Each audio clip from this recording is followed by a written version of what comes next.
Қала тұрғындары мен қонақтары абай болып, ауа райының өзгеруін бақылап, енгізілген шектеулер туралы ақпаратпен танысуға кеңес беріледі.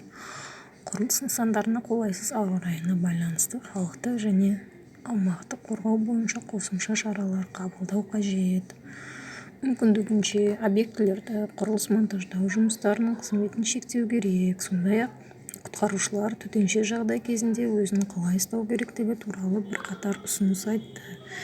Егер сіз қатты желде қалып қойсаңыз, қорған болатын ғимараттарында аялдауға кеңес береміз. Үйлердің қабырғаларына жақын жерлерде тұрмаңыз, өйткені шатырларының шифер және басқа да шатыр материалдары құлауы мүмкін. Ешқандай жағдайда қоғамдық көлік аялдамаларының, билбордтардың, аяқталмаған ғимараттардың, ағаштардың астына тығылмаңыз. Қатты жел кезінде электр жүйелерінің астында тұру және үзілген электр сымдарына жақындау өте қауіпті, дейді сарапшылар. Құлап қалмас үшін абай болыңыздар.